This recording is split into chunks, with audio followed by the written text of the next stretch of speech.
I am really, really excited to introduce you to Maria Jeffers, who some of you may remember not just from the chat in the last session, but also Maria did a session for us back in 2022 at the Virtual Inspire Tour around resilience and positive mindset. And now she is back to talk to us about mental fitness. And so, yeah, without further ado, I will hand over to Maria. Oh, that's amazing. Yeah, thank you so much. Oh, it's brilliant to be here, everyone. It's so lovely to come and celebrate with you on International Women's Day. I know I've spoken to you before a couple of years ago, but there may have been some people that were not on that session. I myself have developed my own business. I'm a mother of three. My work on mental fitness is from lived experience of actually not thriving very well in life, but feeling like I'm surviving and getting through days and really not enjoying life as much as I thought was possible. So to come into this arena of coaching, it's been really through a personal experience that I am now in a position that I feel like it's my passion to help others and to help others feel freedom, to feel freedom from ourselves and the way we self-sabotage. So hopefully today's session, it's going to be quite a practical session where I can take you through a proven program of how you can start to work on your own mental fitness. So I really hope this will be a great way to end what has been some fabulous presentations today, really inspiring. So basically, if I get started then, the definition of mental fitness is all about how we can perceive life's challenges with a positive rather than a negative mindset. We talked a lot about mindset today. Well, on what mindset has an impact upon how we perform, whether that's in our work or in a sport or in a hobby, our own peace of mind and well-being as well. Our mindset impacts our happiness and also the relationships we have with others. What mindset we're in ourselves, we can sometimes tend to project ourselves onto others. So we can actually feel like we're in a conflicting situation where someone doesn't like us, and sometimes it's being generated from ourselves. Not always, but sometimes it is. So it's really interesting to be aware of the power of our own mindset. So this I'm going to talk through today is based on global. So Positive Intelligence are an organisation that they've dug deep into research on how to become mentally fit. How do we actually do that? I want a practical model. We hear a lot about terms to do with mental toughness, mental fitness, mental strength. What can I do that's practical, that will actually change and help me? So this 6-week mental fitness program that I'm going to talk about, it's based on the latest neuroscience research, cognitive behavioral psychology. It's drawn upon positive psychology that's used a lot with sports professionals and also performance science. There's a lot that we know now that we didn't know 10 years ago about how the brain works. So the work into neuroscience, it's really fed into this. And the way the research is conducted is Positive Intelligence wanted to get to the core of what mental fitness is. There are hundreds of different types of negative thoughts and emotions that we can experience, just as there are hundreds of different colours that an artist would use if they're going to paint a picture. However, at the root of all those colours are only 3: red, yellow and blue. And it is the same when it comes to our own mindset. At the root of how we self-sabotage, it's been found that there are really only 10 ways that we self-sabotage ourselves. So at the core, there are 3 mental muscles. We have our saboteur interceptor. So as I mentioned, the 10 different ways that we self-sabotage, we are able to become more self-aware using this model and actually recognize when we're in a self-sabotaging mode, when we're getting negative thoughts, negative emotions, and actually stop and command ourselves to be aware of this and stop. And then to pick one of the 5 sage responses that we have. So as well as the negative thoughts, we do all have inner wisdom. We all have this. So it's not a case of some people are creative and some people aren't. We all have an innate capability of being creative, of being curious, of being innovative, of showing empathy, and of really taking laser focused action. So as human beings, we're born and we have saboteurs, we all have them, and we have sage powers as well. And it's how we can help our brain really access the area where the circuitry exists to engage with these sage powers and make use of those in our day-to-day life. So the one saboteur that we all have is the judge. So this is our real master saboteur. This is the one that shows up daily, judges ourselves, judges the circumstance, wants to blame things that have gone wrong, and also judges other people. That is our primitive brain that is trying to protect us for survival every day. We've got the judge. Some of us, though, are not aware of this. You know, the negative thoughts that we have, we don't really realise that they're being generated by this primitive survival part of the brain. We actually think that's the way we think. We think that they're our chosen thoughts, and they're not. Now, the saboteurs, the judge normally brings in an accomplice saboteur to try and really self-sabotage what we want to do. And the different characters are the controller, the hyperachiever, the restless saboteur, the stickler, which is like looking for perfectionism all the time, the people pleaser, the hypervigilant that is on the lookout for any sense of anything's going to go wrong at any point, the avoider, the victim, and the hyper-rational. So even just reading through some of these, you might be able to, a couple may resonate with you more than others. And there's a way that you can find out more about, well, actually, what are my top 3 or 4 saboteurs? There's an assessment that I'll give you access to following today's session that will give you a questionnaire. It takes 5 minutes to complete, and you'll be able to gain some more insight into your own negative thoughts. What sort of character do they take on? So for me, I'm avoider, people pleaser, and I can be stickler as well, and hyperachiever. They at the root of these saboteurs, they are strengths in a way, but they're overplayed strengths. You know, to be a people pleaser, to want to make other people happy, that's a good thing, isn't it? Well, not when it causes ourselves to feel resentment and feel like we put ourselves second and someone else first all of the time. So really, these saboteurs tend to be our overplayed strengths. Even an avoider, someone that wants to avoid discomfort, actually what they're really seeking is pleasurable experiences, to be able to feel comfortable. So that's a nice thing, but when it's overplayed, it stops us doing things and taking action in areas of our lives that we want to, but we become a bit too scared to. So this is just an example of the report that you would get. So as I say, following today's session, you'll receive the link. If you want to go and complete it, you can just have a real deep delve into, well, what negative emotions and thoughts are getting in my way. And you'll get a breakdown like this for each of the saboteurs.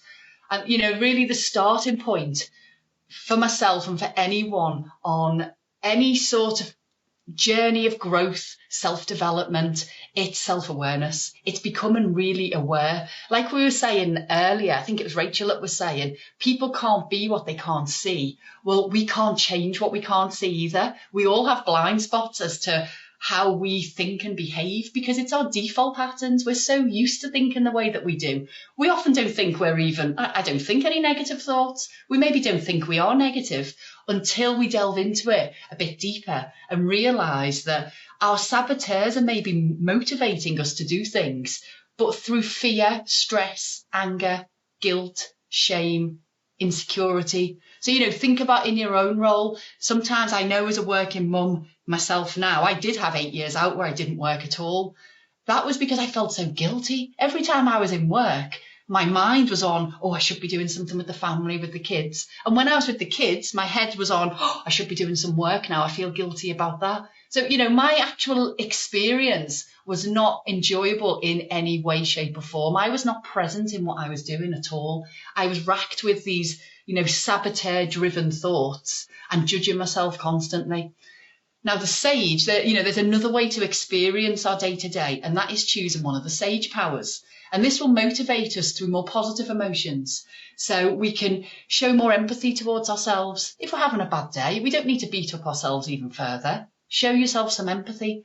Maybe helping someone else helps bring those feelings out for yourself. actually, just picking up the phone to a friend, helping someone out in work, something that activates that part of the brain that it starts to feel good. Now, there are different parts of the brain that do generate these thoughts. So the more left-hand side of our brain is the more primitive side, the survival brain, and that is where all your judgments are going to pop up from. And if we can quieten that side of the brain down, then the right-hand side is where our empathy circuitry lives. It's where our other sage powers, creativity live as well. So we're able to connect a bit more with our own passion and purpose and why we're doing something, rather than feeling like we're going through the motions and we're quite disconnected from what we're doing. Because let's face it, you'll all be on different stages within your own businesses, or even if you're employed by someone else. And it's easy to just start to feel it's your normal, it's what you're used to. Today's a chance to celebrate what you're doing. I am sure you've all got such busy lives, you play so many different roles, and let's just celebrate that and take some time to say well done to yourself, really show yourself some compassion. So the saboteurs probably have generated success for you in the past. They do push us to do things sometimes, but not necessarily generating any happiness. We often achieve things and we are happy momentarily, and then it sort of wears off and we're back to what do I need to achieve next to prove my self-worth? And sometimes it's not to prove it to anyone else. It's like we're trying to prove something to ourselves, where actually your sage allows you to be pulled in and drawn to things because you're passionate about them and you want to make a difference. And you get curious and think, is there a different way I could maybe do this? Or how can I help this person? And really sees the value in what you're doing, rather than your saboteur saying, you better get that right. If you make a mistake, you're going to look stupid. That is the sort of judgment that we hear often from our saboteurs. And depending which type of saboteurs that are more dominant, you'll have a slightly different voice. So a lot of people will say, well, hang on a minute, my negative emotions, I need them to drive me. I wouldn't be doing what I was doing if I didn't have those drivers, those thoughts in my head, me moving forward. Well, think about it this way, is pain good for us? If you were to put your hand on a hot stove, would you just keep it there? Or would you actually move it off pretty quick, where you think, oh, okay, I'm alerted that something needs my attention there. That was painful. But am I just going to keep my hand on that and keep experiencing it? Well, no, but that's what we tend to do with our thoughts and emotions. We relive them, we go over them, we beat ourselves up again and again, reliving, rather than allowing the situation to go, hey, something needs our attention here, and then choosing a more suitable sage power. Do we need to get curious? Do we need to show someone some empathy here? It's so easy to just react to what's happening rather than just taking a moment and thinking about how can we access a more, powerful response. As I've just said, negative emotions, they're helpful, but only for a second or so. And I know this is an extreme example, but let's think about it this way. If we can reduce our negative emotions that could have lasted for days, put us in a bad mood for days or even weeks sometimes, really spiraled us down. If we could change that to, actually, I do feel negative about what's just happened, but in an hour or two, I'm able to shake it off. I'm able to recognise that I've gone into that mode and I'm able to shift. So saying a 1 second alert, that is like the holy grail. If we could do that, that would be fabulous. But we can reduce the time we spend in a negative mindset over any given situation. Because staying in a negative emotion, it does hurt our ability to be able to see clearly, to be able to see the wider picture. And it does get in our way of taking the action that needs to be taken. Sometimes we take a more unhelpful action that, again, it self-sabotages. So really the model that I'm talking through is the first stage of being self-aware. So we're aware of our saboteurs, we've completed the assessment, and we know the likely top 3 saboteurs, 2-3, that are going to show up along with the judge. We know that will happen every day. It's our job to recognise that. And then to actually be able to self-command, where we are able to go, stop, I'm in negative thought, I am going to choose a sage power. Now, there's something, explained this with the sage, of the region of the brain associated with positive emotions, peace and calm, clear-headed focus, creativity, picture. I mean, just even reading those words out, it feels lovely that we've all got access to this. But it's really about how can we access this? You know, how can we shift so quickly from being in a negative mindset? Something's happened, we've been triggered inside or reacted to something, or maybe it's just a thought we've had. Sometimes something doesn't need to happen. It's just the way that we wake up in the morning. How can we actually shift?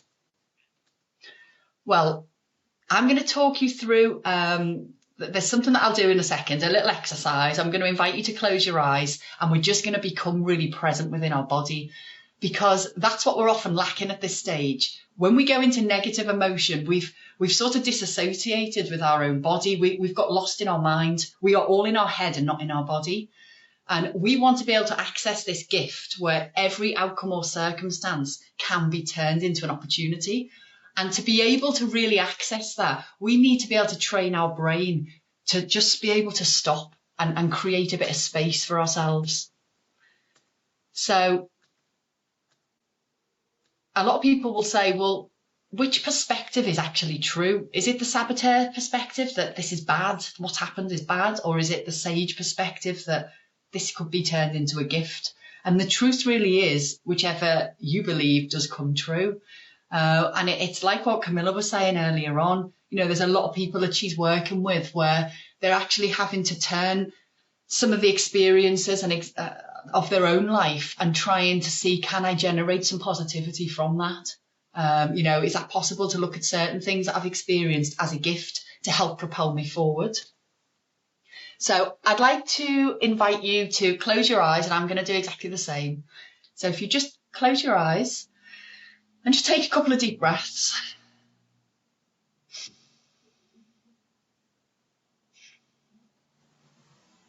I'd just like you to become aware of your seat in the chair, your feet on the floor. Just feel the weight of your arms, just resting on the chair or maybe in your lap. And just let go of any thoughts you might be having.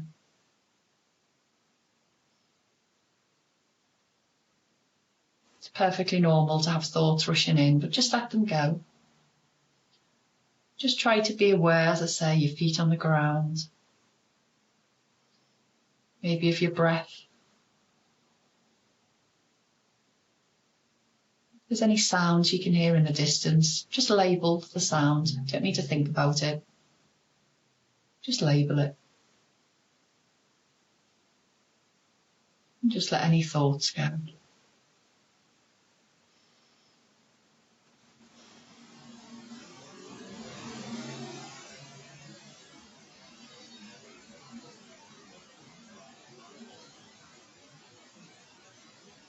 And when you're ready, you can just open your eyes. So that was a very short demonstration of what we call a PQ rec, which is a bit like mindfulness or meditation. But PQ stands for positive quotient. Again, going back to the research, our brain is designed on a ratio of 3:1 to look for negative versus positive. So all day, our brain is more primed to be identifying any possible threats and negativity rather than positivity. So by doing these exercises, and it really only has to be for a couple of minutes at a time to start with, we are able to quieten down our overthinking left side of our brain. And there's other bits of the brain as well, but to simplify it, it's mainly the left side. And it activates our sage brain. So it activates the sage powers we've talked about, the inner wisdom that we've got. It calms everything down in our busy, logical brain. So the simplicity of the operating system that I've talked through is basically, if you feel a negative emotion, stop. Recognise that you're in saboteur mode. Do some PQ reps like we've just done. You can close your eyes. You can actually do them with eyes open. You can just start to intently focus on one thing and really look at the detail of it. You know, what are the real specific little details you maybe haven't noticed on something before? Just become really aware of the visual sense. Or you can use the eyes closed, where you listen to sounds or drop into your body and feel where you're sitting. Just literally for 30 seconds can make a difference. And then assume the sage perspective. So whatever challenge you're facing, if you think about this could be converted into an opportunity. You know, what can I do here? And then you're calling upon, well, which sage power is going to be most useful for this particular situation or challenge? And sometimes the challenges are very small and sometimes they are big. And the strength of your muscle in your brain, if we think about it in that way, like physical fitness where we build muscles, an analogy is that we're building mental muscle, our ability to be able to recognize negativity, stop, and choose a response. That really depends, like I say, how quickly we're able to shift depends on the strength of our mental muscle. So it's practice that's really going to help us with this. I've read a brilliant quote, Stephen Covey: to know and not to do is not to know. So basically what that's saying is it's great becoming aware of things where you think, oh yeah, that's really interesting. You know, I didn't realise that. Yeah, that's interesting. But to practice it and to actually, now you know something, we have to move into doing it for it to see a difference. So lasting positive change does require practice of our mental muscle. And from the research that was conducted from Positive Intelligence, they say over a period of 6 to 8 weeks for 15 minutes a day, and that can be sectioned out into 5 minutes, 2 minutes, doesn't have to be done all at once, you will be able to strengthen your self-command muscle so you can recognize negative thoughts and emotions, stop, do PQ reps and choose a sage power. But success does require this intense everyday practice for at least 6 weeks. Right, as I say, I'd love to invite you to complete this saboteurs assessment. So maybe we can pop this in the chat, or you can have the slide for this. It literally takes 5 minutes. Now, your results will be emailed directly to you from Positive Intelligence, but I'm more than happy. I offer a complimentary discovery session, saboteur discovery session, so we can really have a chat about it and see how you feel, you know, your saboteurs are potentially sabotaging you in whatever it is that you're trying to achieve. And I invite you, if you want to drop me an email or connect with me on LinkedIn, that would be fabulous. But thank you so much for listening. I hope that has been, you know, very, I guess, insightful, but a practical model of things that we can really do. We've spoken about mind shift a lot today and values. And this is a way that we can begin to change the rewiring of our brain. We're very used to thinking the way that we do. We are in default mode until we intercept it.